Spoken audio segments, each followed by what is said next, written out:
Cheok Hyo-jam é um guerreiro valente que abateu sozinho 300 assassinos, encurralado à beira de um penhasco. O cara fez um estrago por 4 dias seguidos, empilhando sem parar os corpos de qualquer um que ousasse se aproximar de sua senhora, a quem ele protege com a própria vida.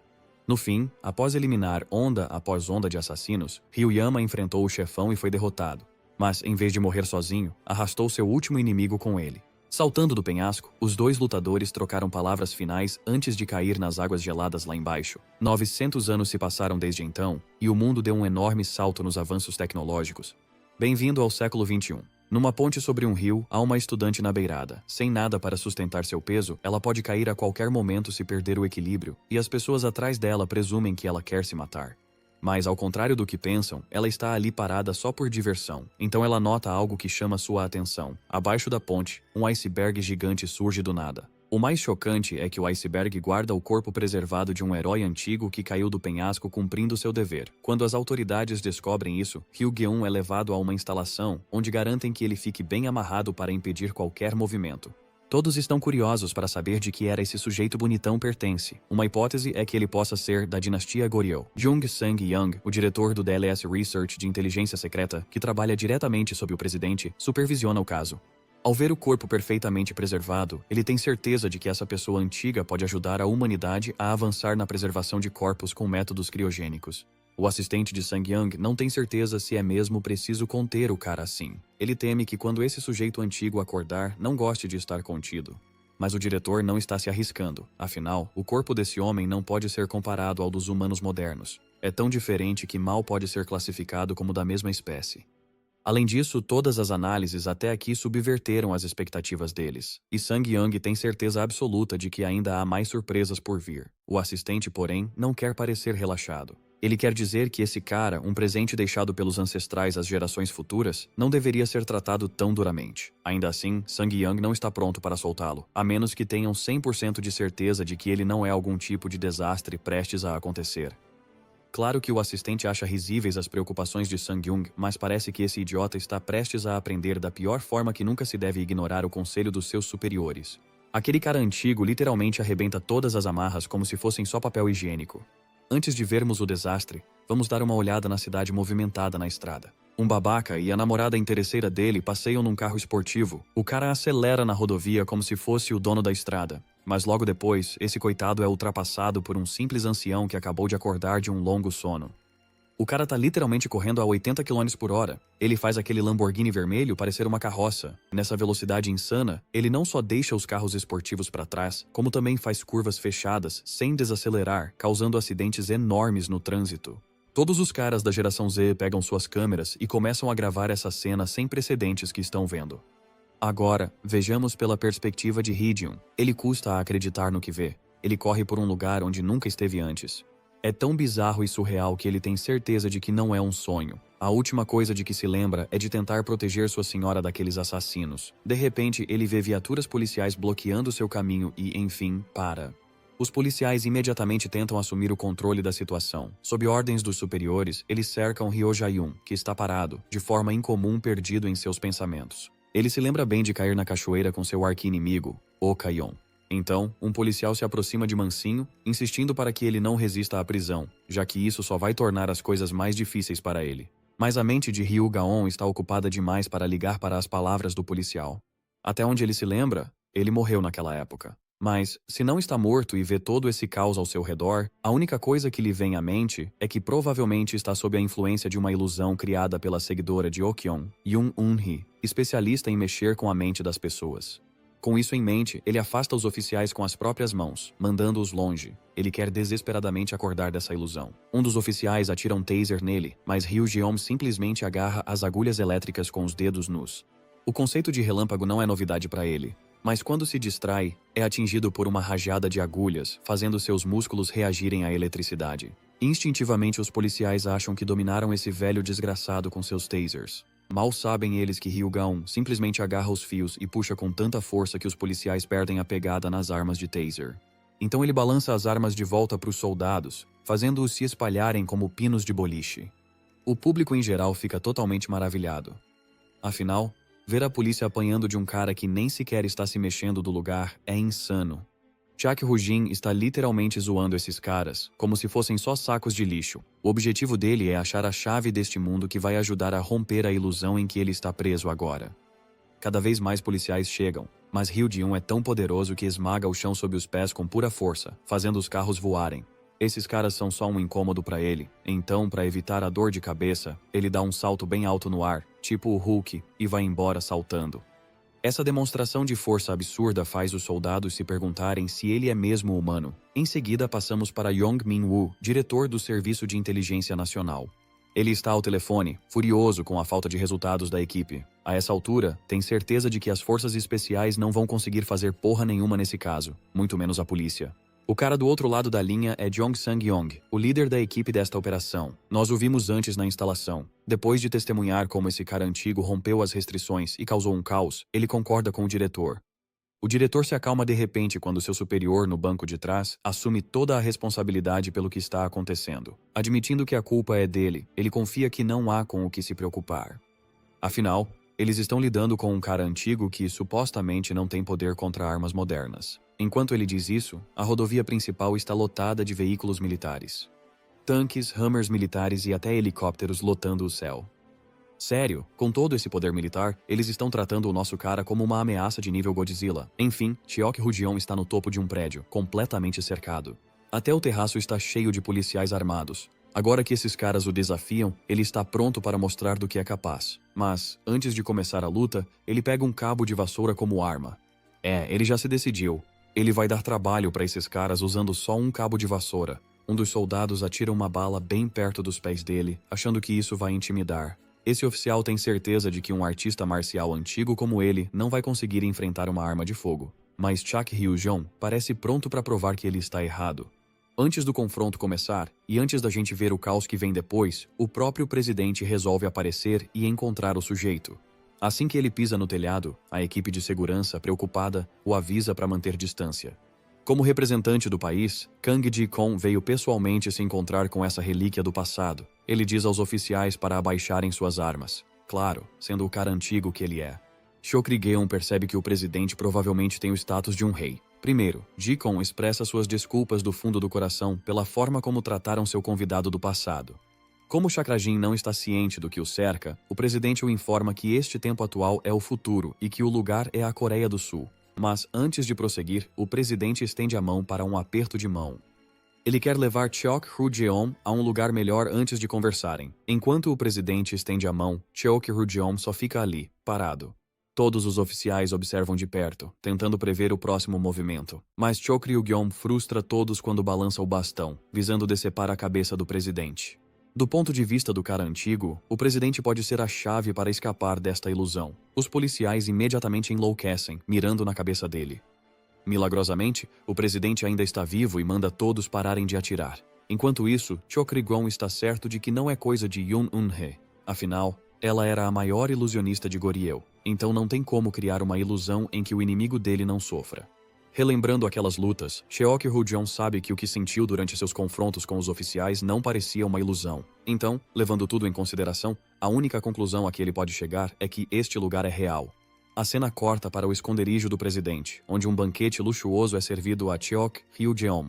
Mas, antes de se entregar a prazeres, Bro quer confirmar onde está. O presidente diz que é uma base secreta, um lugar feito para reuniões como esta. Ele insiste que seu hóspede ancestral aproveite, pois toda a comida foi preparada conforme as tradições e os gostos da era atual. Como Shuk Hyun-jin não toma a iniciativa de começar a comer primeiro, o presidente toma a dianteira e dá a primeira mordida. Enquanto come, ele pergunta se Chok Ryu-jeon ainda tem alguma dúvida de que não está no futuro.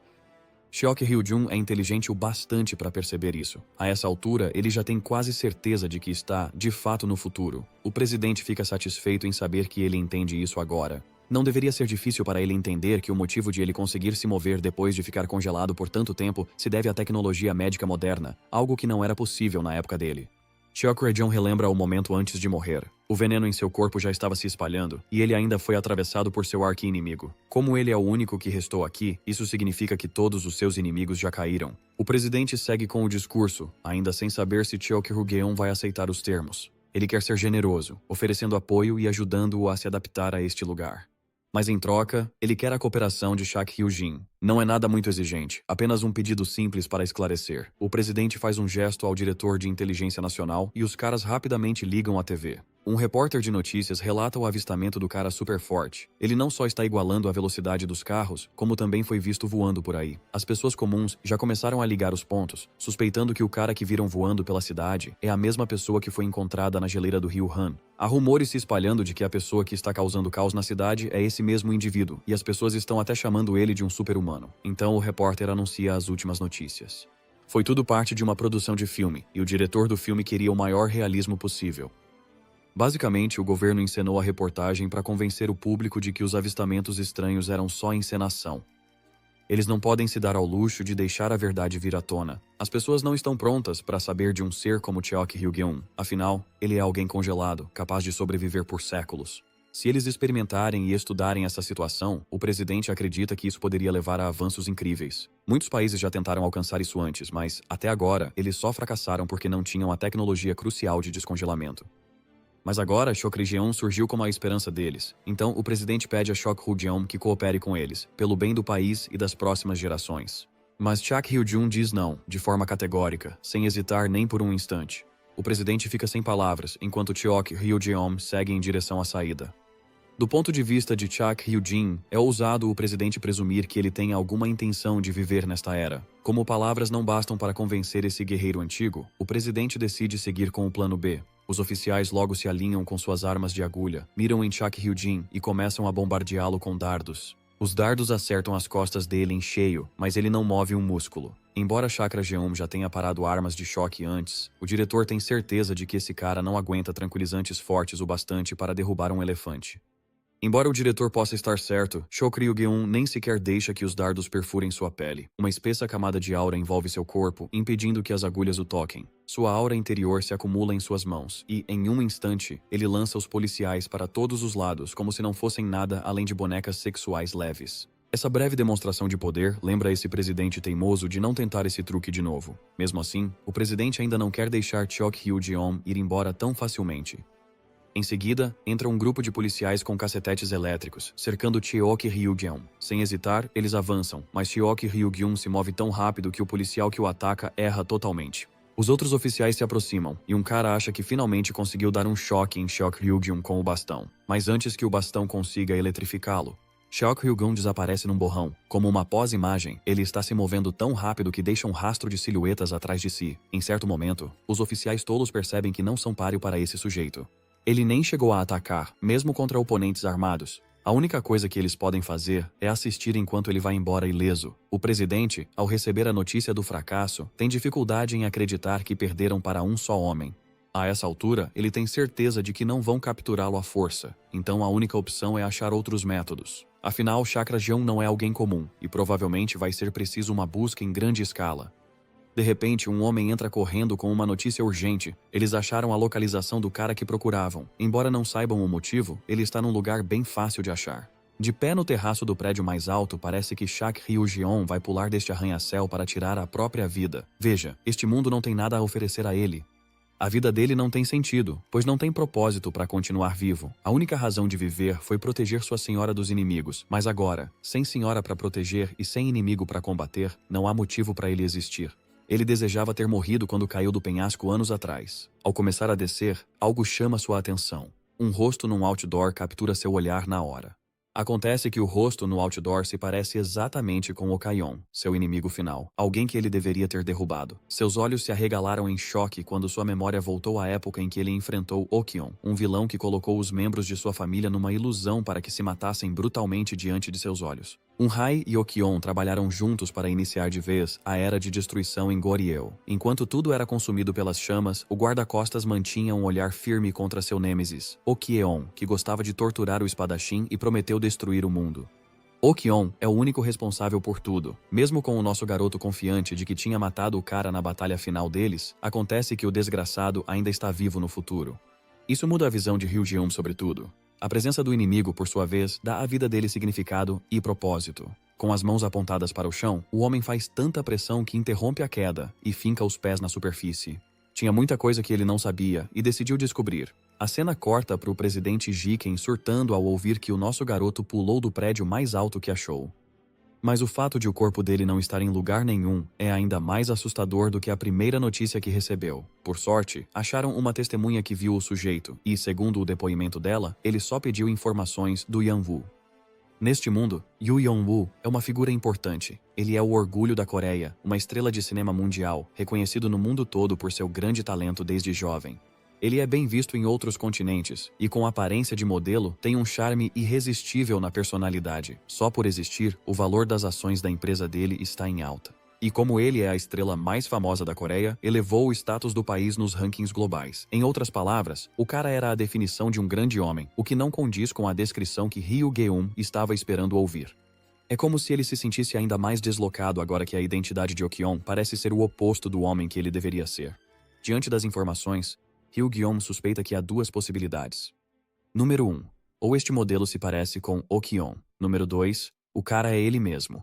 Enquanto manipula o mundo inteiro e por algum motivo curioso, Ryu Geum torce desesperadamente para que seja a segunda possibilidade. Com vontade de encontrá-lo, ele pede ao garoto que o leve até Yan-woo, o que é um pedido insano para um garoto comum, que não consegue contatar uma celebridade assim. Até a criança se pergunta se encontrou algum idiota por fazer aquela pergunta. Para o horror da criança, porém, Hyojin não está com disposição para ficar enrolando.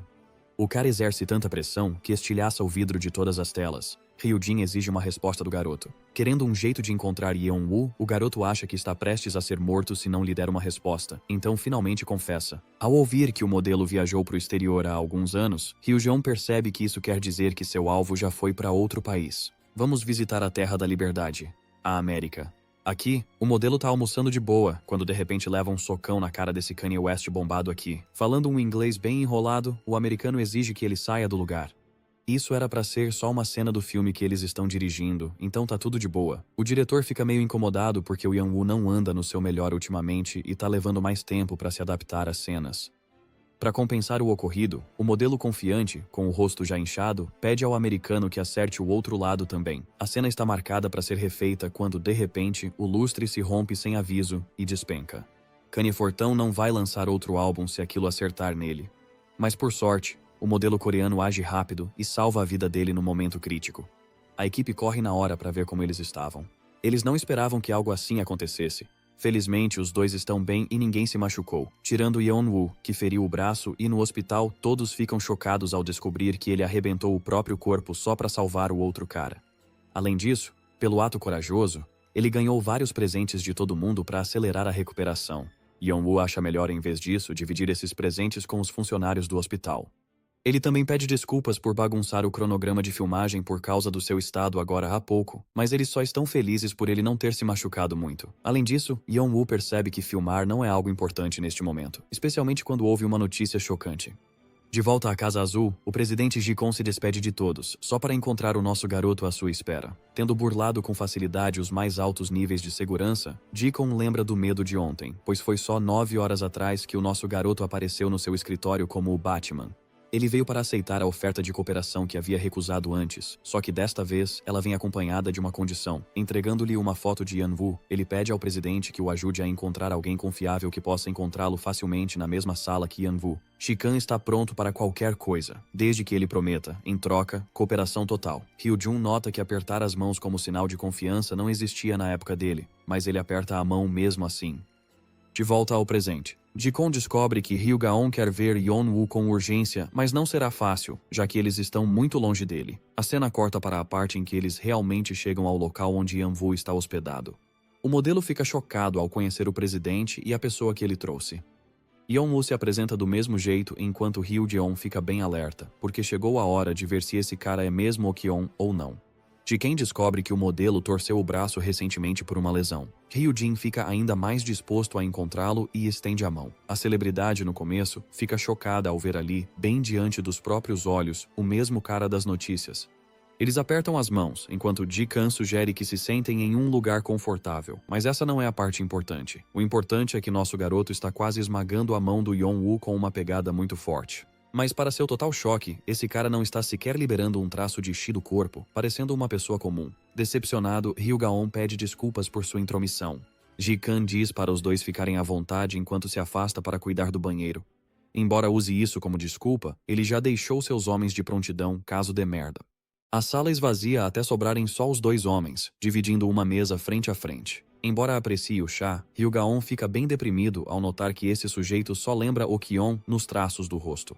No fim, parece que ele está sozinho neste mundo. Até Yanwoo anunciar o nome de Ryujeon, chegando bem perto para sussurrar seu choque por vê-lo vivo. Para a surpresa de Yeonwoo, o guarda-costas que ele presumia morto acabou vivo. Rugun está tão pronto para brigar a essa altura que libera uma aura violenta para alertar Yeonwoo, perguntando se tudo isso não era só um jogo para aquele desgraçado. No fim, Yeonwoo é apenas uma identidade falsa do homem por trás. Sempre foi Okion, o que leva a apenas uma explicação. Ele deve ter obtido algum tipo de habilidade que lhe permite mascarar seus níveis de Ki abertamente. Rugiun está preocupado com o quão cedo esse cara voltou para o futuro antes dele. Okion lhe diz na hora que matá-lo aqui não faria sentido, Então, ele não deveria expor sua intenção assassina abertamente. Ele avalia que Ryugeon ainda está apenas se adaptando a este mundo, enquanto Okion já faz parte dele e se misturou a ele. Ryugeon faz perguntas diretas sobre como ele veio para o futuro, mas o esperto Okion guarda seus segredos, chegando à sua única preocupação de verdade. Ryujeon questiona a única pessoa que ele realmente ama. Ele quer saber se a garota que foi designado a proteger também veio para o futuro, como eles. Mas Okion quer mexer com os sentimentos do nosso garoto, então dá uma resposta meia boca, como se fosse um enigma. Chega dessa palhaçada. Nosso garoto faz tanta pressão na mesa que acaba arremessando o Okion e a cadeira dele para bem longe, de volta para o mundo. Pelo jeito, o Okion não quer cooperar, então o Ryugayan decidiu encontrar as respostas por conta própria. Ele encara Okion, que surge dos escombros, lembrando e se perguntando se esta era a realidade que eles, em outra vida, já viveram. No entanto, Akin ficou bem confiante após o último ataque do oponente. Parece que ele acha que Ryugaon ainda não recuperou totalmente as forças. Antes da pequena dança deles começar, Okion o interrompe para avisar Ryugaon sobre a barreira especial de ilusão que ele criou. Com isso em vigor, o resto do mundo não vai vê-los lutando sem pensar e, em vez disso, vai parecer que estão só colocando o papo em dia, como velhos amigos. É engraçado, mas o cara realmente se importa com a própria reputação para manter isso, mesmo sendo um vilão. Okion avança direto, mas o nosso garoto imediatamente aponta algo chocante. Ele não estava enfrentando Okion de jeito nenhum. Rujun esmaga uma pinha na mão e afirma que vai descobrir a verdade por conta própria. Ele comenta que, apesar de ter escondido sua chave em seu estado normal, esse cara acabou vazando parte do seu Ki enquanto se defendia, o que revelou a Ryujeon que ele não era Okion de forma alguma. A mulher disfarçada de Yanwoo de repente volta ao estado original, claramente impressionada por ele ter juntado as peças e descoberto a verdade com apenas um encontro. Vocês lembram da Yunun Hai, a garota que quase fez nosso rapaz tirar a vida do presidente antes? Sim. Conheçam a irmã do Itachi.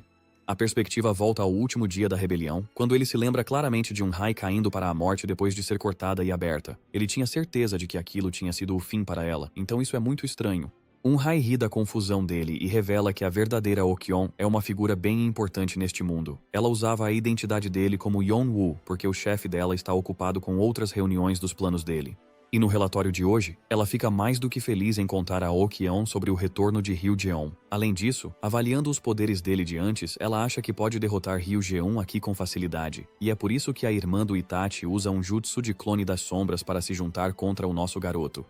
Mas ela esqueceu com quem lidava. Ele derruba um clone com facilidade. Já se cansou de ouvir ela falar demais.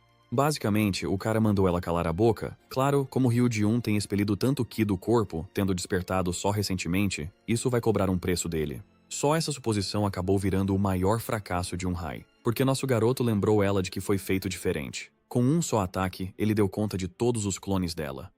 Ela estava no chão, indefesa diante dele. Rujin lembra bem que matou a vadia psicopata naquele dia. Ela caiu de um penhasco com um ferimento duro de curar, então é difícil acreditar que chegou tão longe.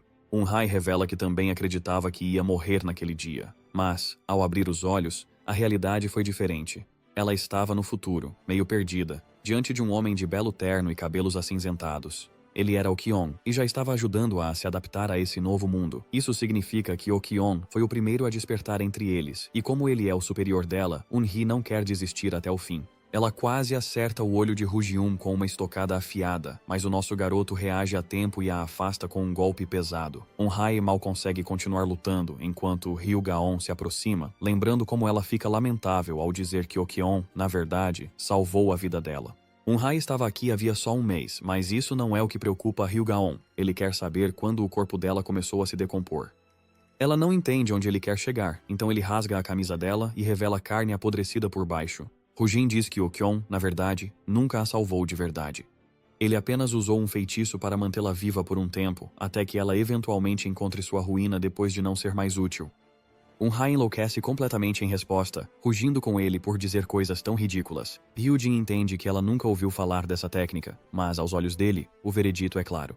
Ela é só uma ferramenta nos planos de Akyeon. Além disso, ele a distrai, pensando por que fazê-la fazer todo esse trabalho trivial. Porque, aos olhos de Akian, o valor dela não passa disso. Sim, isso vira um pesadelo para Eun-hye, que fica traumatizada ao perceber que logo estará a 2 metros abaixo da terra. No entanto, há uma saída que só Ryujeon conhece. Ele terá que injetar um ki diferente do que está deteriorando o corpo dela, e mostra como isso é feito ao infundir um pouco do próprio chi para reverter a infecção. Isso confirma para Eun-hye que o mestre dela planejava matá-la discretamente. Hyun conclui que tanto ele quanto Okyeong podem usar a técnica de infusão, então ela vai ter que escolher e tomar um lado. Percebendo que chegou a esse ponto, Eun-hye diz que quer viver e pede uma ordem a Ryugam. Certo. Eu realmente achei que ela acabaria morrendo, como acontece na maioria das histórias, mas essa é uma mudança bem boa. Ryujin revela que seu objetivo é agir como agente dupla a partir de agora. Na cena seguinte, Yeon-woo arrebenta a porta, implorando para ser salvo do Ryujeon. Ele alerta o presidente e insiste para saírem na hora, para a grande confusão deles. O presidente se assusta ao saber que há alguém perigoso na sala e se pergunta que diabos aconteceu. Ao entrarem, eles encontram Ryujeon, que deixou o lugar completamente destruído. Ele se desculpa pela bagunça e se oferece para compensar como puder. A desculpa dele é que ele estava testando algumas coisas. O presidente não se preocupa com isso imediatamente e, em vez disso, pergunta se Ryugaon está bem mentalmente. Sobre o Yeon-woo, eles também se preocupam, se perguntando se ele se machucou em algum lugar. Na verdade, Eun-hye fica um pouco irritado ao ver o nosso garoto tão instável assim. Especialmente porque é raro ele ficar assim. Pelo visto, a atuação dele daria até um Oscar. Enfim, ele quer conversar de verdade com Eun-hye em breve, discutindo os objetivos deles sobre Aokyeon. A perspectiva volta ao passado quando disseram ao jovem espadachim qual era seu único dever. Ele deveria sacar sua arma para proteger as pessoas importantes ao seu redor. Os guarda-costas tinham que protegê-los com a própria vida, e ele sempre era lembrado de que a vida dele não importava tanto quanto a da pessoa designada para proteger. Ao mesmo tempo, como guarda-costas viviam para proteger outra pessoa, eram incomumente fortes de vontade e determinados a não morrer. Ryujun acorda no laboratório, onde os pesquisadores estão em alerta máximo. Achando que o estado dele de repente parecia mais instável do que nunca. Ele diz a eles que está bem, mas quer saber por quanto tempo a pesquisa vai continuar. O presidente diz para ele ir com calma, já que eles sempre podem continuar outra hora. Sabe, o presidente tá mesmo começando a me conquistar porque tá dando ao nosso garoto o respeito que ele merece. Em vez de tratá-lo como um escravo, Ryujeon prefere continuar a pesquisa em outro momento. Porque ele precisa cumprir uma promessa importante para alguém, não é? Na próxima cena, a modelo, tipo a Eun-hye, vê Ryujeon dizendo que chegou mais tarde do que ela esperava. Ela percebe que alguém está seguindo ele, mas tudo bem, já que é apenas um dos seguranças do presidente. Eles decidem conversar sobre os planos enquanto comem, mas Eun-hye se choca um pouco com o quanto ele fica à vontade pedindo tantas bebidas às custas dela. O cara manda ela calar a boca, porque é ele quem deve conduzir o interrogatório aqui. E então ele começa falando sobre o passado de Okyeon, que basicamente foi mais esperto do que ele no último encontro deles. Okyeon é um membro da família que ele foi designado para proteger. Por muito tempo, acreditou-se que Okyeon tinha morrido num incidente, mas ninguém imaginava que ele fingiu a própria morte para planejar uma rebelião. Eun-hye diz que ele é um homem cheio de segredos e que ela só seguia suas ordens sem questionar. Como ela não consegue responder bem, Ryugaon pergunta se mais alguém do passado veio para o futuro. Pelo que ela sabe, só Eun-hye, Akyeon e Ryujun. Por curiosidade, ela se envolveu até o pescoço na busca por registros de outra pessoa, mas não achou nada. Ryukyeon descobre que Okyeon, na verdade, está fora do país agora, enquanto Eun-hye fica meio incomodada com ele prestes a ir encontrá-lo do jeito que está. A verdade é que Okyeon ficou consideravelmente mais forte do que no passado. Nosso garoto parece desinteressado na tagarelice dela e a interrompe, mas na verdade é porque ele vê algo que faz seus olhos se arregalarem em choque extremo. O verdadeiro Yeon-woo, ou melhor, o verdadeiro Okyeon, por coincidência está encarando os dois do lado de fora do restaurante. Um sorriso se forma no rosto dele ao ver Okyeon. Percebendo que o mundo ficou mais interessante com essa revelação, Ryujin se levanta, chama o encontro de infrutífero e patético. Ele quer adicionar mais condições ao papel dela, agora que viu o cara de perto. Algo importante despertou novamente dentro de Ryujin. Ele havia ficado tão cego por seus sentimentos de buscar vingança que deixou completamente de lado a única coisa que mais importava para ele. Hyojin diz a ela que acredita de verdade na sobrevivência da garota que foi designado a proteger. Embora isso pareça bem ridículo do ponto de vista de Eun-hee, que já procurou documentos, as palavras do mestre de Hyojun ecoam altas e claras em sua mente. Seu único dever é proteger aquela que lhe foi designada. E seguindo essa regra de ferro, ele vai localizar sua dama antes de tudo. Eun-hye o lembra de que não será fácil procurá-la, já que ele nem sequer se lembra do rosto dela. Mas o nosso garoto ou é um gado ou uma porra de uma máquina, do jeito que ele pega um lápis e desenha o rosto dela em detalhes. Tendo servido a ela a vida inteira, isso devia ser fácil pra ele. Até esse imbecil do caralho mostrar o desenho e a virada de trama, isso não é obra do Picasso coisa nenhuma. A cena corta pra Choi-sun. A amiga dela fica irritada porque ela saiu sem ela. Além disso, ela é a mesma garota do começo da história que queria dar fim à própria vida. Fora isso, o contexto da Sion é que ela basicamente faz muito sucesso na escola dela. Uma modelo com um fã-clube cheio de esquisitos e nerds dando em cima fora da própria liga, achando que vão conseguir, tipo o LeBron. E por causa desses tarados que nem tomam banho, a amiga da Sion fica um pouco preocupada com ela. A amiga dela também sente ciúmes do destaque e da atenção enormes que a Sion recebe na escola. Enquanto conversam de boa, Hyo-jeon e Eun-hee veem as duas garotas de longe. A Eun-hye fica bem confusa com a tecnologia dos smartphones, dizendo que é um mar enorme de informações. Ótimo momento para estar vivo. Voltando à história, Hyo-geon está bem feliz por eles estarem avançando bem aqui. Achando no começo que levaria até um ano para chegar ali, ele manda a Eun-hye ficar quieta, porque estão ali para observá-la. De repente, um grupo de caras esquisitos aparece e cerca as duas garotas. Esses arquivos PDF, tipo rastejadores de pele, tentam chamar a atenção da Sion, chegando a exigir um abraço dela por obsessão. Mas do jeito que se aproximam das duas garotas, o rosto da Sion se enche de horror, enquanto os dois canalhas feios agem como se ela lhes devesse um favor só por serem fãs dela. Hyojun e Eun-hee observam de longe, vendo que logo vão ter que intervir. E agora, uma revelação de Lore sobre a garota dele. Dente de leão é a primeira palavra que ele pensa ao descrever a inocência dela. Uma garota pequena e inocente que chorava sem parar, apesar de pertencer a uma família rica, sempre que ficava doente. A condição dela era incomparável. Ela era a definição de alguém que precisava depender de outra pessoa para uma existência segura. Hyugun aparece bem na hora em que esse King Kong horroroso tenta abraçar Sion. Eun-hee olha de canto para a amiga de Sien. E se vocês achavam que Sion era a garota de Rujeon, estão errados. Ela é amiga dela e não era fraca. Nem na vida passada, nem agora. Era a mestra dele.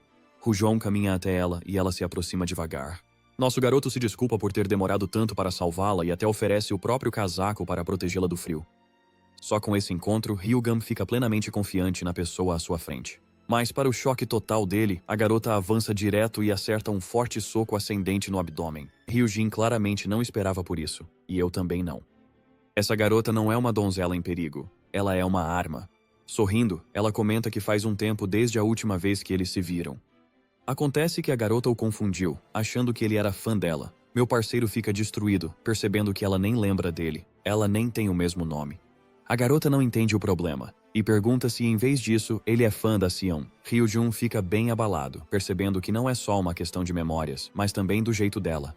Ele estava falando com alguém totalmente diferente. A garota abaixa a cabeça, envergonhada, percebendo que o socou sem motivo. Alguns caras da sala aparecem do nada para proteger Suni e a amiga dela, achando que o nosso garoto estava tentando assediá-las ou algo assim. Mas nesse momento, Hyo-geon não liga pra nada. Tudo o que ele sabe é a dura realidade. Essa criança é diferente da sua mestra. Eles o deixam em paz e vão embora com Siun. Mas a garota parece pensativa ao ver o homem sozinho, parado, com uma expressão triste. Só com essa interação, ela percebe que ele viveu uma vida terrível.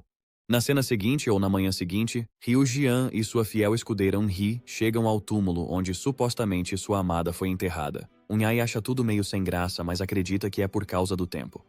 Eles confirmam a informação ao encontrar o principal historiador sob o comando do presidente. Após confirmar por várias fontes, descobrem que a esposa de Hyo-jeon morreu no dia da rebelião. Os últimos pertences dela são guardados como sagrados no túmulo. Eun-hye parece bem, mas Hyo-gayam está tão abalado que soca o chão para descarregar a frustração. A cena final se repete na mente dele, sempre de novo. Okyeon acabou vencendo ao separar o guarda-costas do seu único e verdadeiro objetivo. Infelizmente, ele quebrou as regras do trabalho e falhou no propósito final da vida. Diante do túmulo dela, ele se vê desesperado ao pensar que falhou em corresponder às expectativas dela. Eu realmente sinto pena dele. É como fazer algo com tanta devoção por décadas da sua vida e perceber que seus esforços não significaram nada. Agora que confirmaram a morte dela, voltaram a atenção para a criança de antes, aquela com um rosto parecido com o do seu mestre, de volta à cena da escola. A garota se vê surpresa por ser a única funcionária que restou. Seu chefe beberrão está jogado sem fazer nada. O cara parece uma versão ainda mais deprimida do Nanami. Shijoki é tão folgado e preguiçoso que quer que ela faça uma tigela de ramion para ele como parte do trabalho, enquanto a garota se indigna por ele obrigá-la a fazer tarefas humilhantes quando ela devia estar ficando grande e famosa. Um dia, Shideoki se irrita tanto que levanta e cozinha para si mesmo. A entrevista da garota passa na TV, enquanto Shijuki pede para ela ter mais um pouco de paciência por um tempo. Shideoki recebe uma ligação repentina e fica animado. Ao encerrar a ligação, ele compartilha a boa notícia com Mindaeuli, dizendo a ela que finalmente conseguiu uma reunião sobre um drama com uma produtora incrível. Os olhos de Duol brilharam de felicidade, percebendo que estava perto da oportunidade de uma vida. Como foram convidados para a reunião, Duel decide ir, mas fica incomodada com o local do encontro, pois não é apropriado para uma garota jovem como ela. Mesmo assim, ela acha que é só um problema da empresa. Os entrevistadores a chamam e pedem que ela beba. Para seu choque, ela lembra que é menor de idade, então isso não pode. A atmosfera do lugar não parece nem um pouco com uma entrevista, é pouco profissional e esses dois bêbados agem como completos malucos. Eles dizem para ela ficar à vontade, pois isso é só uma reunião introdutória e não uma reunião oficial. No começo, ela acha que está tudo bem, mas quando um daqueles canalhas assustadores mexe no corpo dela, ela percebe que aquele é o último lugar na Terra em que deveria estar. Uma percepção horrível se instala na jovem garota, que percebe para que lado isso está indo. Ela assume o controle da situação e se levanta, afirmando que não é desse tipo de vida, nem mesmo pelo preço de um prédio. Mas isso já não importava, porque poucos instantes depois, ela caiu no chão, por causa da droga misturada na água. Com o corpo imóvel no chão, ela percebe que a enganaram ao adulterar a água também. Quanto ao Shidoki, ele ficou tão deprimido que acabou desesperado. Eles acham que ele deve estar sorrindo enquanto lê o roteiro agora. Com a garota desacordada, um dos caras sugere que aproveitem os sonhos dela para ajudar a alcançar melhor os objetivos deles. Ao receber uma ligação do líder, eles dizem que até agora estão avançando sem problemas. De volta à casa do presidente Jikun, nosso rapaz observa a lua clara e comenta que só lhe resta uma coisa na vida: vingança. Ele quer destruir tudo o que Okion construiu na vida, derrubando tudo até ter certeza de que os dois ficarão mortos de vez. Desta vez, Unai o surpreende com uma visita tarde da noite. Também descobrimos que ele tem fornecido o chi dele a ela todos os dias, e eu definitivamente não quero dizer isso no sentido do que vocês estão pensando. Ela veio informá-lo de notícias interessantes, embora não sejam sobre Akion.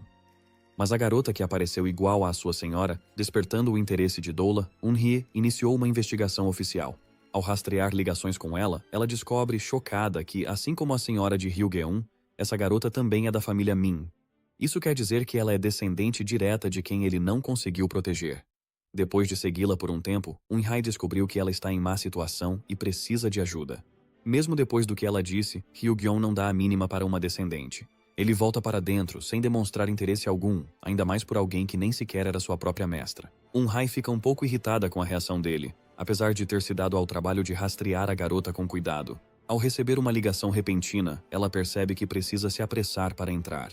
Ela sente que Ryugam devia simplesmente largar a garota se a achasse entediante. Sentado em silêncio, o homem deprimido se lembra de ter visto uma lembrança daquela que ele mais estimava. Ela lhe deu várias reações diferentes até o dia da rebelião chegar. Sentindo que sua lady seria ameaçada, ele disse para ela evacuar em segurança. Mas ela pediu um último favor, que sempre que olhasse para trás e o visse, ele estivesse lá para apoiá-la. Aquele semblante comparado ao de Duel corta a mente dele. Pensamentos demais estão confundindo o jovem, que se convenceu completamente de que a garota não é sua mestra. Duel não tem nada a ver com ele, então por que ele deveria se importar? Além disso, ele acha que deve ter alguém por aí já tentando protegê-la. Vamos voltar e visitar Nanami de novo, que recebeu Baeksu como um novo contratado para concorrer ao cargo de gerente. Para o choque de Baeksu, ele vira gerente já no primeiro dia, sem nem passar por entrevista. Afinal, esse cara nem liga pro fato de Baeksu ser novato. Com isso, ele se despede do cara, lembrando que depois do duelo, ele é o único funcionário aqui. Ele tem uma surpresa pronta para ela e se pergunta como foi a reunião para ela. Ao receber uma ligação do chefe, o cara de cabelo branco fica puto. Nos poucos instantes em que saiu para ir ao banheiro, deu merda e o alvo escapou. O subordinado idiota dele tentou tocar no corpo dela e acabou levando uma surra por causa disso. E agora, como a vítima escapou, eles vão ficar sob forte suspeita da polícia se o caso for denunciado. Mas o cara do corte Tigela acredita que ela não deve ter ido muito longe, já que ainda está sob efeito das drogas, e ele está certo. Dale mal consegue andar, apoiando-se na parede para caminhar. Infelizmente, ela perdeu o celular lá no quarto. Caso contrário, ela poderia ter ligado para a polícia. A pobre garota mal consegue distinguir o corredor enquanto os homens correm atrás dela para pegá-la, implorando para que as pernas se movam. Ela segue em frente, sabendo que é a única chance de sair viva. No momento em que a mão dela toca a maçaneta, ela é jogada para trás quando os homens a alcançam. O cara do corte, Tigelinha, quer machucá-la, mas ela já parece abatida. Eles ficam meio chocados com a força mental dela por aguentar tanto tempo. Sem ligar mais para o que aconteceu, decidem levá-la de volta. De repente, o chão começa a tremer. O cabelo Tigelinha sente claramente, até o prédio inteiro começar a sacudir. Ao perceber que é um terremoto forte, a garota vê uma oportunidade. As luzes estão apagadas e eles não veem nada. Para surpresa dela, a porta também está aberta porque nosso garoto já entrou. De volta à residência do presidente, ele recebeu um bilhete de Unhai, ainda sem saber por que se esforçou para vir até aqui e salvar a vida da garota.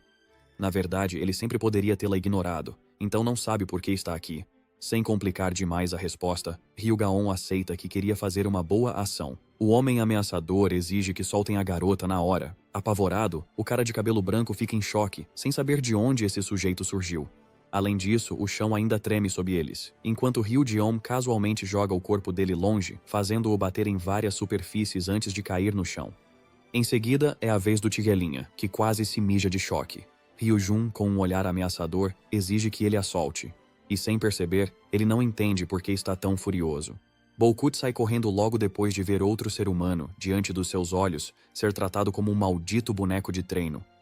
Ele fica tão apavorado que corre até o carro e tenta ir embora dirigindo, mas é impedido por Ryugyeon, que diz que nunca mandou o canalha sair. Bolkut se arrasta para fora do carro enquanto Ryujian pergunta o que fizeram com a garota para deixá-la inconsciente. Então, ele pensa em matá-lo se não conseguir resposta. Perguntando uma última vez enquanto empurra o carro para longe. Com uma aura avassaladora, ele questiona se envenenaram ela e, se for o caso, Ragun quer um antídoto imediato. Bolkut tenta explicar que a garota está apenas dopada e vai acordar em breve. Mas esse homem não quer respostas fáceis. Enquanto transforma a mão do sujeito num sanduíche, Ryujeon dá um aviso assustador, ameaçando quebrar o pescoço dele se descobrir que ele está mentindo. O cara do cabelo tiguelinha nem entende o que está rolando quando vários homens vestidos como agentes do governo chegam para acalmar a situação. Na verdade, é uma equipe de segurança, e eles dizem ao garoto para fugir. Ryujin verifica o estado da garota, mas o líder da equipe de emergência tem outro plano e quer assumir a custódia da criança. Eles nem se apresentam ao Ryujeon e só ordenam que ele entregue a garota, ou então vão usar a força. Mas o nosso garoto está pronto para partir para cima, mandando eles irem em frente e se esquivando. Tente lembrar da primeira interação deles e como ele acabou de ajudá-la agora há pouco. Ryujeon acredita que deve ser o responsável por ela. Ele diz que é o responsável pela criança, mesmo que só por um dia. O garoto de corte Tigelinha fala com o chefe e descobre que foi ele quem mandou os guarda-costas para tomar o controle da situação na emergência. Mas quando o garoto diz que eles não esperavam encontrar o empresário de Dell, o chefe dele se surpreende. Focados em Ryujun e nos seguranças, eles exigem uma verificação imediata para provar a ligação dele com a criança. Rebatendo a exigência de autenticação, Ryugayun pede aos seguranças que mostrem algo confiável para ele entregar Dule em segurança. Guardando os pensamentos, ele não confia nem um pouco nesses caras. Acreditando que eles tenham intenções suspeitas, um dos seguranças tenta atacá-lo, mas o cara leva um chute na barriga e depois é afastado com um golpe de palma. Com o corpo no chão, Ryugaon se pergunta se foi longe demais. O líder da equipe cansou de bancar o bonzinho e sinaliza para o time dele partir para cima. Nosso garoto. Mas isso não vai virar Jujutsu Kaisen, porque Ryugaon desce a maior surra neles, com vários golpes, bem natural, até vencer. Enquanto ele se afasta do resto da equipe, Rugon sente algo para o qual não estava preparado. O líder da segurança entra em cena para encarar a luta e, enfim, a garota acorda. Ela não lembra nada dos seguranças, então ele pede para ela fechar os olhos por um instante e prepara um ataque forte. Num piscar de olhos, a equipe fica de cabeça para baixo, enquanto todos caem como pinos de boliche. Com o avanço explosivo de Ryujiun, a garota fica atônita demais para falar. A única reação dela é admitir, de forma direta, que ele é um humano forte. Na cena seguinte, ela volta em segurança ao chefe, que percebe que cometeu um grande erro ao mandar a garota sozinha, sem ninguém para cuidar dela. Ele não sabia que isso aconteceria e foi enganado pela empresa só porque ela tinha um nome famoso. Embora ela pareça estar bem, está claro que essa situação afetou claramente a garota. Embora no início ele achasse que era uma boa chance, isso podia ter acabado bem mal para Dully. Furioso, o chefe dela quer matar os desgraçados que machucaram sua funcionária.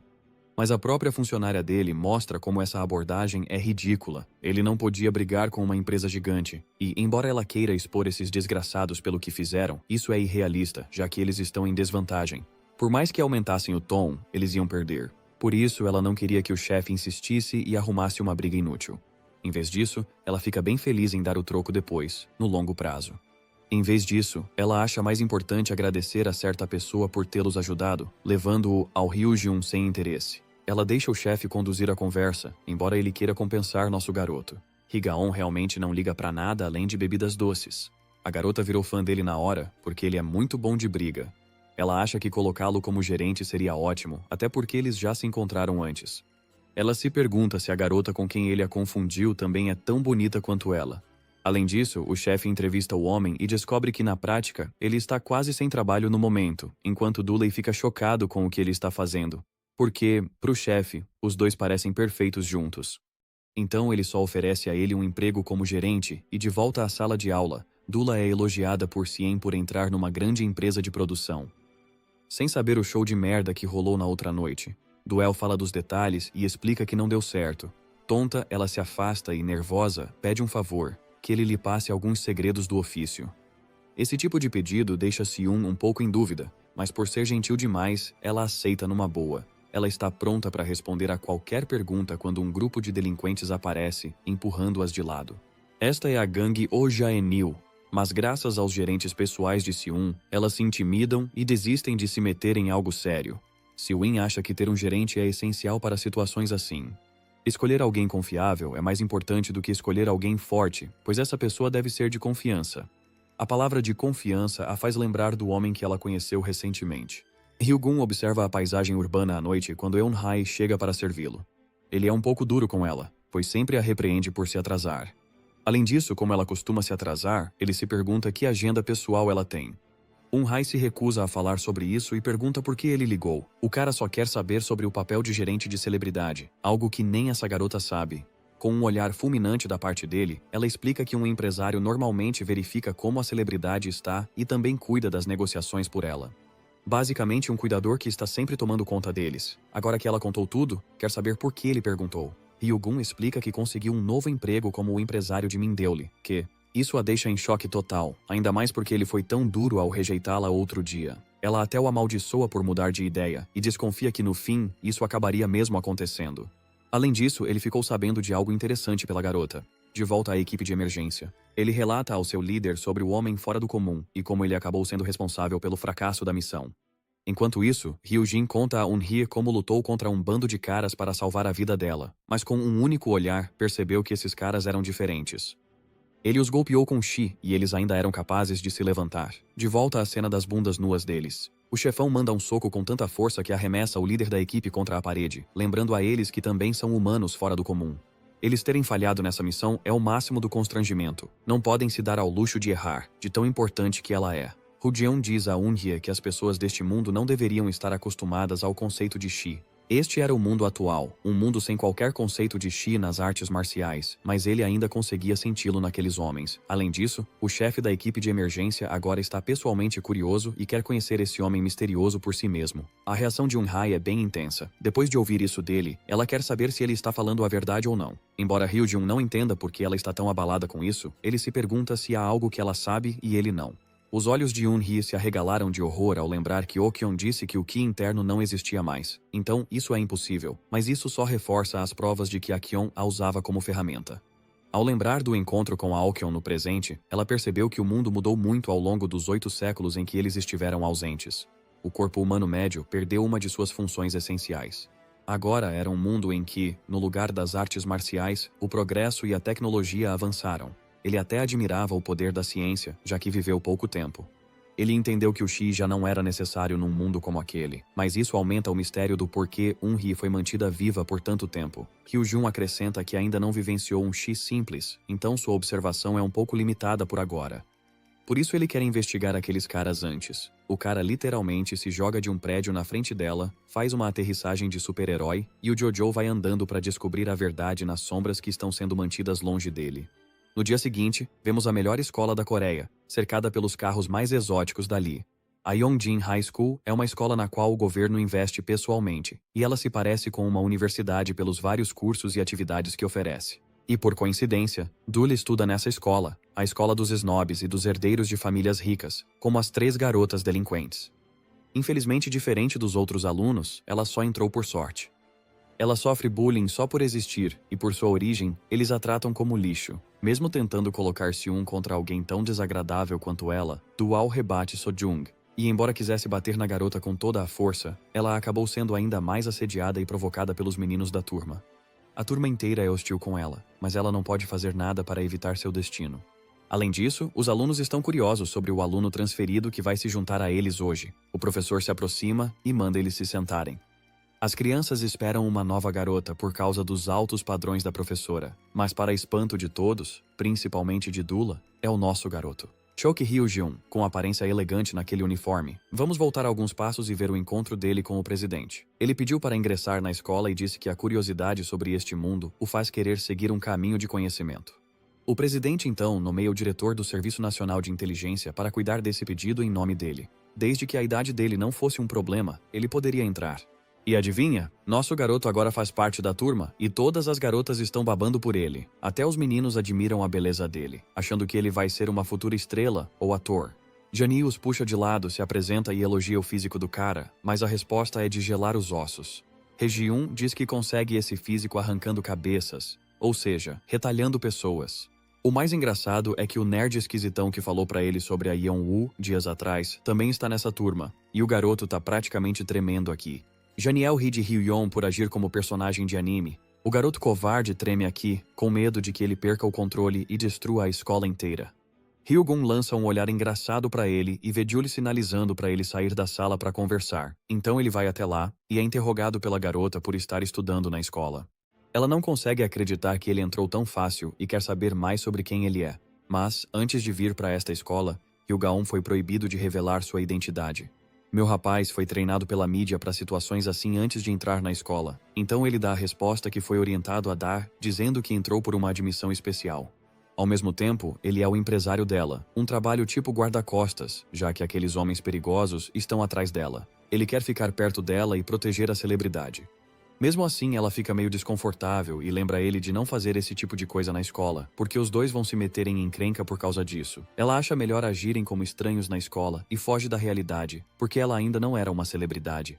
A garota tá sendo paquerada, mas o cara dela, tipo o Batman, some num instante. Aí a cena muda. Um dos nerds está sendo intimidado para entregar o dinheiro do almoço. Você sabe, a típica situação de bullying.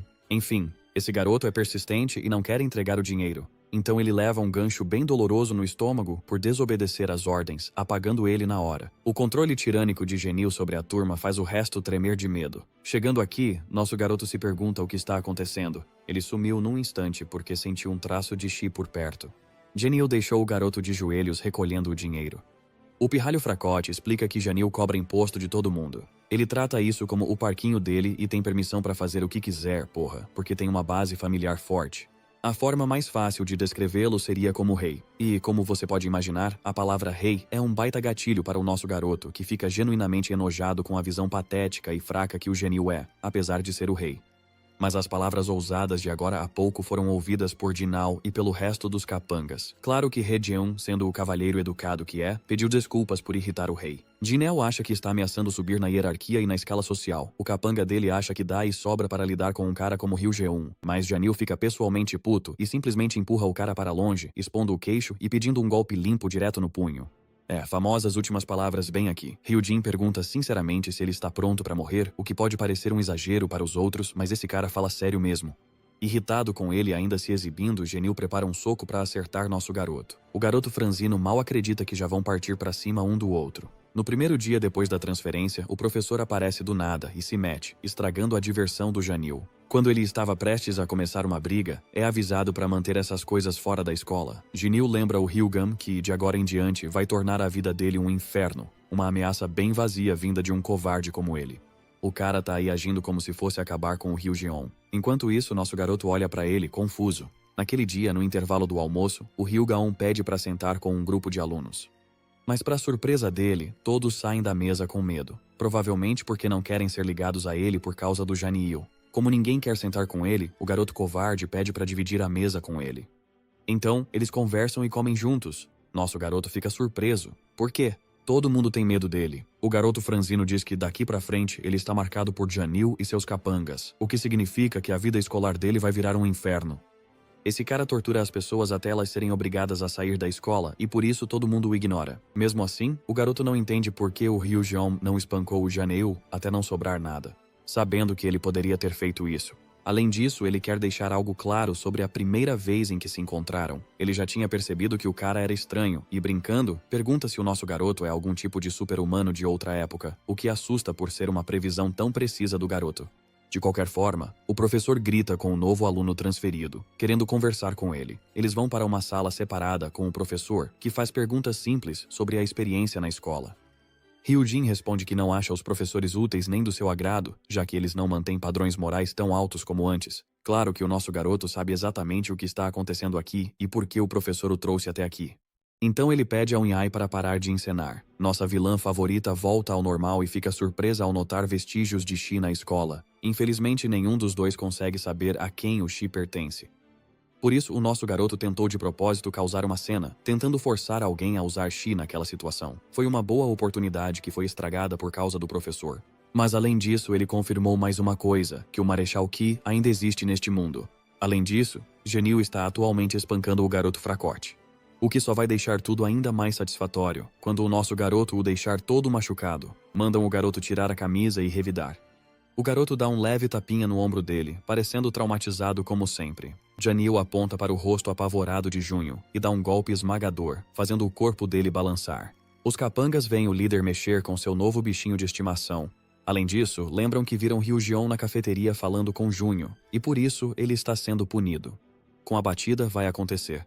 Junho está destinado a abaixar as calças, mas o garoto de óculos de antes surge de repente para impedi-lo. Ele é o presidente da turma e decidiu agir depois de ter uma reunião com Deu, que ficou decepcionado com ele por ter se dobrado diante dos valentões. Aquela reunião recuperou parte da determinação dele. O presidente da turma só ficou em silêncio até agora porque queria manter uma vida tranquila no futuro. Mas até agora ele só ficou calado. O cara literalmente vira o Superman contra Janil e está prestes a acabar com ele quando Ryujeon surge do nada para bloquear o ataque. Com isso ele confirmou uma coisa. Ryujeon então começa a aniquilar Janil com palavras dizendo que ele não é um rei, mas um bastardo, pelo jeito como está lidando com tudo. Essa provocação faz os homens de Janil avançarem e atacarem o aluno transferido. Relembrando a reunião com o presidente, ele foi instruído com rigor a não causar nenhum problema. Essa foi a promessa dele, e por isso não faz nada além de ficar parado no mesmo lugar. Relembrando a conversa com Junho, ele perguntou ao garoto por que se associava a um encrenqueiro marcado. O garoto respondeu com um provérbio atemporal. Os fortes sempre protegem os fracos. Ele sempre viu Ryujeon como forte fisicamente, mas de certa forma, o aluno transferido era fraco quando se tratava de se adaptar à escola. Ok, a parte realmente bonita desta sequência é como até o garoto que parece fraco é, em termos de situação, forte pela perspectiva da escola. E ele está ajudando Ryujeon, que está tendo dificuldade para se adaptar. Eu gosto de como o autor lidou com isso. Vamos voltar para a luta. O capanga do Janil acabou ferindo a própria mão ao tentar acertar o nosso garoto. E então, ele beijou o chão quando o nosso garoto o derrubou. Ryujin pensa que seu eu antigo também era fraco. De certa forma, as crianças ficam chocadas ao ver esse cara nocautear dois num instante. Voltando a atenção ao covarde Janili, ele pergunta se o rei está pronto para mostrar sua melhor performance. Com a tensão tomando seu corpo, o psicopata Janil perde o controle de vez ao avançar para dar seu soco. O mais engraçado é que aquela atuação idiota não fez diferença, porque tudo o que o Ryujeon fez foi dar um peteleco na testa e mandar esse cara voando para o outro mundo. O cara está tão entediado que nem olha para ele enquanto faz isso e chama o Genil de patético. Além disso, é uma surra verbal e física. No fim, a testa do Giniel fez um ovo enquanto ele fica, derrotado no chão. Ryujin está entediado e acha que Janil não é digno do título de rei. Em vez disso, o representante de turma é um candidato mais merecedor. Relembrando o soco que ele impediu antes, Ryuji Ryujeon entende que esse cara tenta restringir seus poderes a um nível inimaginável. Park Min-guk é o alvo que eles buscavam, quem vinha deixando rastros do Marechal Xi. Indo com força contra o novo aluno transferido, Minguk pergunta o que ele esconde. Nenhum aluno entende as conversas deles. Mas ao que parece, Ryujeon causou confusão ao ver a bagunça. Deo chega e encontra Janiil e seus capangas caídos, fora de combate. Ela não entende o que acontece e vê o representante de turma falando com ele. Nosso garoto olha em volta, encontra o olhar dela e simplesmente passa direto.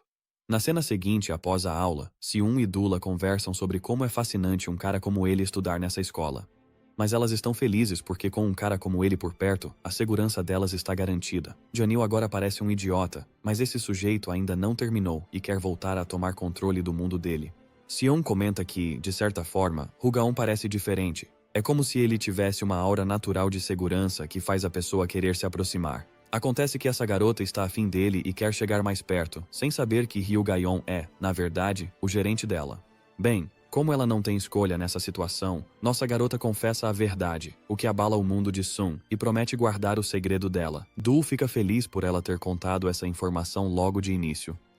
Também fica claro que o novo empresário dela não tem experiência, e a aspirante à celebridade também não. Então, é a combinação perfeita. Seun admite que pelo menos Ryujeon parece mais confiável do que qualquer empresário ao lado dela. Quanto ao nosso garoto, ele relembra a conversa que teve com o presidente de turma. Minguk se recusou a responder qualquer pergunta até nosso garoto mencionar Jigong.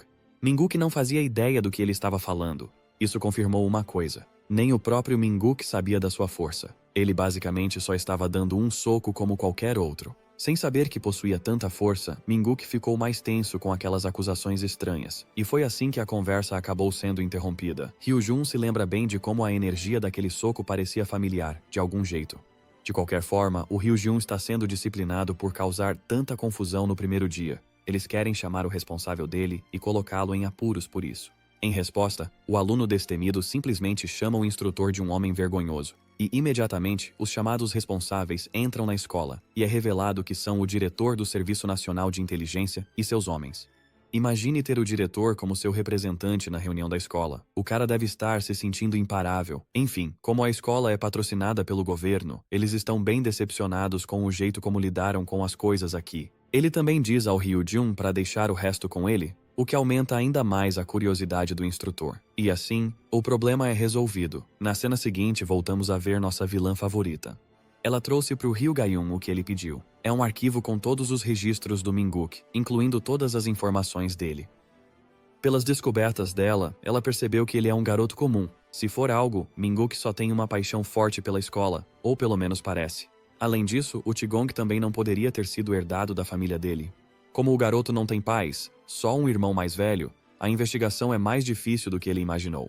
Então ele se pergunta se o representante de classe tem alguma ligação com a equipe de segurança. Isso também confirma a extinção do Qigong nesta era, mas não por completo. Mesmo buscando boas evidências, ele não entende o que escondem de tão importante. Minguk volta para casa e encontra o irmão, que pergunta se aconteceu algo na escola. Mas, ignorando ele, o garoto segue em frente. Finalmente, ele fala e diz ao irmão que notou alguém na escola usando um poder semelhante ao deles. Embora o cara seja um aluno transferido, ele destruiu os valentões da escola usando o mesmo poder. E ele também conhece o poder deles. Embora Minguk finja não saber, o irmão pede que ele descreva a aparência dele, e então Minguk descreve bem o físico de Ryujeon, cabelos longos e estatura alta. Para o choque de Minguk, seu irmão desaparece diante dos seus olhos. Em seguida, ele avisa ao chefe que encontrou o cara que procuravam e, por surpresa, descobrem que ele é um estudante do ensino médio. O chefe ficou chateado no começo pelo que aconteceu e a missão fracassou porque o irmão do Minguk não estava por perto para garantir o sucesso. Então, para garantir que não falhem desta vez, o chefe de seção Kim recebe uma tarefa óbvia, algo que ele já queria fazer. E aí, é o Park Dae-han, o mesmo cara que bateu na equipe de segurança dele por ter perdido uma briga pro nosso garoto. Tendo assumido o controle do lugar, Ryugaon devolve todo o dinheiro que Janil tirou do aluno como parte do imposto da turma.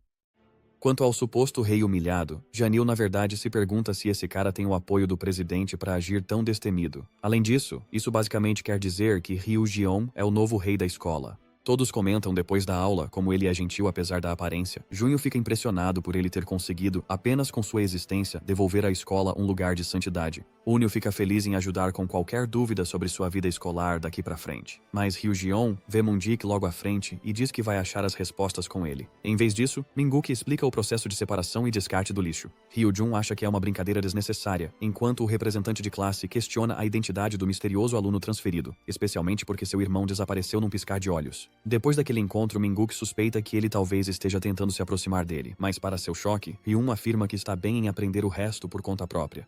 Além disso, ele faz parecer que eles vão brigar agora. Mingguk fica em alerta máximo, e quando o nosso garoto agarra o ombro dele, ele quase ataca. Mas aí ele percebe que quem veio alcançá-los foi a Dula. Ela também está bem desconfiada das conversas secretas deles. De qualquer forma, eles explicam que o Mingguk estava ensinando a separar as coisas. Du ressalta que é engraçado como os três são alunos de admissão especial. Ela acha que é uma boa ideia os dois fazerem amizade, já que não tem mais ninguém em quem confiar. A cena corta para Ryugaon e Dula conversando com o chefe da empresa. Eles foram chamados de última hora para revelar uma oportunidade chocante. O cara olha para eles com uma expressão de puro pavor, como se fosse morrer, e explica que eles foram encarregados de um trabalho. Uma júnior que ele conhece está fazendo o próprio web drama e, como precisa de uma estudante, isso encaixa certinho com a Duel. Infelizmente, o lugar é meio longe, então o empresário dela vai ter que dirigir, mas claro, o nosso garoto não sabe como. Entregam as chaves para ele, mas ele não faz ideia de como usar. O Ryujeon, totalmente sem noção, acha mesmo que vão montar na chave, o que é engraçado demais para mim. Ela diz ao chefe que ele é um cara fora do comum na escola deles, e que isso parece algo ruim, porque aparentemente não assinaram um contrato adequado para conseguir ele no papel de gerente. Dou recomenda que eles saiam na hora, para que o chefe deixe eles acessarem o cartão dele enquanto isso, permitindo que cuidem das próprias despesas. Mas essa garota, Deol, anda por aí se divertindo como nunca. Ignorando o aviso do chefe de gastar pouco, ela lembra Ryujeon de que ele não pode falar merda nenhuma pra ela depois de ter comido 5 pães sozinho. Mudando de assunto, ele ressalta que ela é próxima de Mingguk, o que é verdade, já que ambos são alunos de admissão especial que se conhecem desde a primeira série. Admissão especial deveria ser o termo para alunos que tiveram dificuldade financeira para entrar. Mesmo sendo um privilégio entrar na escola, isso prometia uma vida de inferno. O presidente de classe é um homem resiliente, no entanto, e é influenciado pelo irmão que trabalha na segurança, mas Dooley fica um pouco chateada por ele estar perguntando sobre o outro cara e não sobre ela. Rujin vira o rosto fingindo que está dormindo, quando na verdade está profundamente focado na palavra segurança. Ao chegar ao local da produção, Ryujeon descobre que Dula na verdade não quer que ele a siga por aí, porque isso atrairia a atenção demais. Em vez disso, ela diz para ele descansar no ônibus da equipe de filmagem, e ele faz isso, sentado com paciência, reunindo seus pensamentos sobre o pessoal da segurança com quem lutou naquela época, o que mostra que Mingguk com certeza mentiu para ele. E o irmão dele, Daehan, também é suspeito. E bem, adivinha, o mesmo grupo de palhaços de terno aparece para encontrá-lo no ônibus. Nosso garoto está feliz por ter a chance de encontrar Daehan hoje. Hyugun deixa claro que não vai destruí-los se eles simplesmente responderem a algumas perguntas, começando pela primeira, que é ele perguntar qual é o alvo principal deles. Como eles ficam calados sobre isso, ele faz uma segunda pergunta, indagando sobre o homem conhecido como Park Daehan. O responsável pela equipe avança imediatamente para bater em Ryugeon. Apesar de ele dar um soco, seu punho é agarrado casualmente sem que nosso garoto precise se levantar. O cara bloqueou o ataque com facilidade. Mas era exatamente isso que o oponente esperava, pois ele libera uma quantidade absurda de chi e desfere um ataque de alto nível em um espaço apertado. Até mesmo os subordinados dele acham que isso vai matar Ryujeon. Quando o líder da equipe de segurança tenta dar outro soco, só para ser jogado de lado com um golpe no rosto e acabar sentado, inconsciente, Ryujeon pega uma arma bem útil, achando que ela deve ser melhor do que o próprio punho. O resto dos caras está aqui tirando os paletós como se isso fosse fazer alguma coisa. O primeiro avança para atacar, enquanto Ryujeon observa que o Kigon deles se manifesta em resposta a certos gatilhos. Ele está ali espancando os caras, ao mesmo tempo em que organiza os próprios pensamentos, comparando tudo com a situação do Mingguk. No entanto, em comparação com o Shigon que ele vivenciou na era passada, este aqui parece uma cópia barata, sem qualquer mérito. Por isso ele está detonando esses otários na boa, sem suar. E com todo mundo derrotado, o mano só bota eles de volta nos assentos, como se estivessem dormindo. Embora ele tenha observado que eles eram fracos no Qigong, o mesmo não se aplica ao cara que se aproxima do ônibus. Hyojun desce do ônibus para confrontar o homem vestindo um elegante terno preto. Dahun não fica nem um pouco impressionado com a equipe ter sido aniquilada. Em menos de um minuto, Hyojun confirma a identidade de Park Daehan e se prepare para a reviravolta na trama. O nosso garoto revela ele mesmo que é um ancestral da família deles. Ao ouvir a palavra ancestral saindo da boca do seu alvo, Dahan não consegue evitar soltar uma risada alta. Ele acha que é uma resposta ridícula, enquanto o nosso garoto diz que, na verdade, sabe do irmãozinho dele, Minguk. Só esse nome já faz Dae-han descer um maldito cano na cabeça do nosso garoto. Só então ele perguntou quem era Hyojin. Por sorte, Hyojin pegou o cano e se perguntou se Dae-han estava mesmo tão curioso para descobrir, já que os dois têm o mesmo objetivo aqui. Decidindo continuar a luta em outro lugar, eles vão para um parque isolado e se acomodam. Ji-han está falando sério pela quantidade de Ki que está liberando agora. Ele procura respostas, mas elas só virão se e somente se Ryujin for derrotado. Já que os dois estão curiosos, o vencedor fica com tudo e o perdedor vai ter que obedecer. Dae-han já está farto de ser tratado sem respeito e avança para atacá-lo. O golpe acerta e empurra Ryujin bem para trás. Da-hun fica bem impressionado por sua velocidade desumana ter sido contida contra um inimigo assim, a ponto de elogiar de verdade a capacidade de Ryujin. Mas a luta ainda não acabou, pois Dae-han usa as paredes como rampa e desce com um forte chute aéreo. Ele percebe que o oponente lê seus movimentos como um livro aberto, e isso o preocupa. Será que enfrenta mesmo uma força da natureza? Mesmo com sua identidade ainda misteriosa, Dae-han é inteligente o bastante para pensar que as habilidades de Ryujin talvez sejam até melhores que as dele. Vendo que não tem opção além de usar todo o poder do seu Qigong, ele assume uma postura que deixa nosso garoto boquiaberto. É o punho do tigre silencioso, e esse ataque gera uma pressão imensa, mesmo depois de ser bloqueado por Ryujian. Em seguida, com um segundo avanço, Dae-han avança sobre o oponente em sua fúria irada e tenta desferir o terceiro golpe. Embora Ryujian desvie desse ataque, a pressão literalmente destrói um monte de árvores no parque. Partindo para a quarta sequência do golpe, ele tenta subjugar Ryujian com um golpe final definitivo. Mas para o choque de Dae-han, seu oponente não está em lugar nenhum. O punho do tigre silencioso, na verdade, é um ataque que exige um elemento obrigatório para se completar, e Ryujian mostra esse silêncio absoluto, escondendo sua presença como um predador silencioso, pronto para aniquilar sua presa pelo ponto cego. Ele critica o manejo ruim do Qigong de Dae-han e mostra que poderia tê-lo derrotado num instante. Só a primeira sequência de Ryujian já basta para arremessar Dae-han tão longe que a terra se rompe com a pressão. Naquele dia, ficou claro que as habilidades deles estavam bem distantes. Ryujin continua dizendo que nem sequer usou a sequência completa de golpes. Na cena seguinte, Dou se surpreende ao ver que eles vão voltar num veículo de escolta particular e não de ônibus. A garota nem imagina o que perdeu. Na manhã seguinte, nosso garoto dá um tapa no Dae-han para acordá-lo. De qualquer forma, eles voltam à casa dos irmãos, mas Minguk não parece estar por perto. Dae-han nem lembra que desmaiou, mas como homem honrado, está pronto para cumprir a promessa de revelar qualquer informação pedida. Ryujin explica que já confirmou sozinho uma série de fatos. A primeira é que o corpo de Dae-han não tem Qigong inerente. Isso o fez pensar como alguém como ele poderia manifestar seus poderes, até que encontrou uma coisinha na casa deles. Eram várias pílulas. O formato delas é diferente das que eram usadas no passado, mas a aplicação é a mesma. O propósito delas é implantar o Qigong dentro do corpo de uma pessoa. O que explica por que os dois irmãos Park têm esses poderes. Ryujin entende que nenhum deles sabe da parte mais importante da pílula. Dae-han se inflama com a nova informação e exige explicações em palavras simples. Em resumo, nosso garoto o choca ao afirmar que, assim, os dois podem morrer. Da-hun não quer acreditar em palavras tão ridículas e começa a gritar, tomado de medo e raiva. Ele não entende as intenções de Ryujian até que o próprio homem lhe dê um conselho firme. Se ele realmente preza pelo seu irmão mais novo, ele deve ficar longe daquelas pessoas corruptas. De repente, ambos sentem uma pressão imensa vindo da porta. É uma sensação diferente de tudo, enchendo Dae-han de medo. Os repórteres já estão em fila, esperando entrevistar a chegada da celebridade mundialmente famosa Yu Yeon-woo. Yeon-woo fica intrigado ao ver Un-hai por perto. Ela o cumprimenta gentilmente e ele comenta que ela está bem. De repente, o mundo parece parar quando Budget do Over Here os prende numa barreira. Ele a agarra pelo pescoço perguntando como diabos ela ainda está viva. Uni fica numa situação difícil, enquanto Yeon-woo manda ela tirar o blazer. Uni fica atônita por Yeon-woo ter notado a condição de cura dela, mesmo depois de ela já ter se livrado da energia de Ryu-geun do corpo. Yeon-woo a observa com cautela, e ela se pergunta como ele consegue vê-la tão claramente. Achando que ela já sofreu o bastante, ele decide estender a mão para ajudá-la. Em vez de aumentar a infecção, ele a cura com a própria energia interna. Depois tenta conquistar a confiança dela, dizendo que nunca teve a intenção de descartá-la.